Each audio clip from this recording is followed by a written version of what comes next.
Nikon 35mm 1.2. Ever since this was announced, I was really quite excited about it. So we're going to do an unboxing today. Welcome to Property Photography. Let's take a look at this new exciting lens. Okay, so I'm not sponsored by anyone, not by Wex, not by Nikon or anybody else.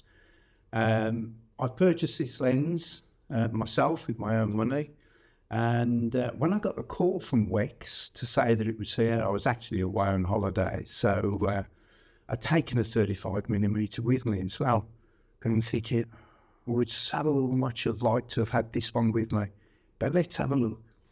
Here it is, in all its glory, boxed 35mm Nikon Z35mm. Fantastic. Let's have a look at whatever we got. Nice. Lens hood, typical tulip lens hood. Don't need that. In the top, we've got the lens page. Never gets taken out of the bag. Instructions, warranties, all that stuff.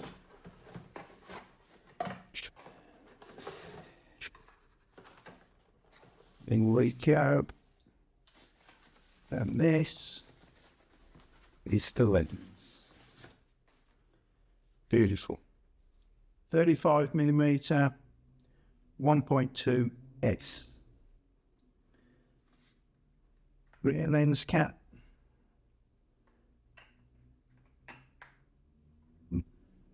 Front lens cap. Nice piece of glass. There are all the usual coatings on this. I've got an 82mm thread on there for filters. Not that I use many filters. On the side, we've got the auto manual focus buttons, and we have here the ring, which can be programmed to do whatever you want, and the lens function button one, and that will do the same on there. And then we've got the focus ring here, and that's just the grip on there. So that's the lens. Let's have a closer look at the details. So a little bit more about this 35mm. It weighs a lot heavier than the other 35mm lenses that Nikon have got for their Z mounts. This one comes in at 1,060 grams. It stops down to f16. So where would you use this? Well, I enjoy doing architectural photography as well as it being part of my job. So it's ideal for that. Also for landscapes, you could use this for weddings, isolating the background from your subject, but yet still showing hints of what is behind. So environmental portraits, be ideal for that. I did mention that I was informed that this had arrived while I was away. Let's have a look what I did take with me to Malta. So I'll actually do a review of what I took in my bag to Malta. I did take 35mm, 20mm, 14-24, 24-70, and a 70-200 all Z mounts. This is the 35mm that I took away on holiday.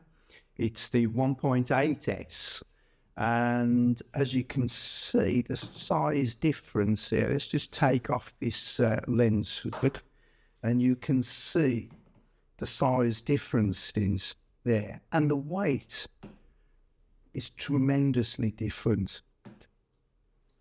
So, question, would I get rid of this lens now? I've been waiting a long time for the 1.2s. I love 1.2s. The answer's got to be no. The reason why is because usually you've got 10 kilograms carry on.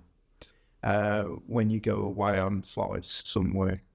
So with my 5 lenses that I've just mentioned, I came to just slightly under the 10 kilograms. If I'd have swapped that out for this, I'm going to be over. Now, I've never been weighed in on my carry-on, but there's always that risk.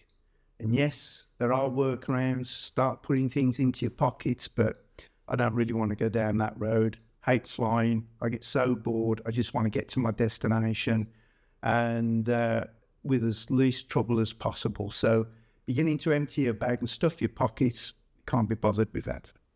So I will be keeping that one. But while in the UK, that is going to be in my bag. Give me a thumbs up.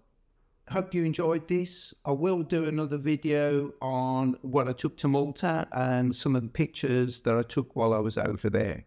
So stay tuned and do the subscribe. Thanks very much. Bye.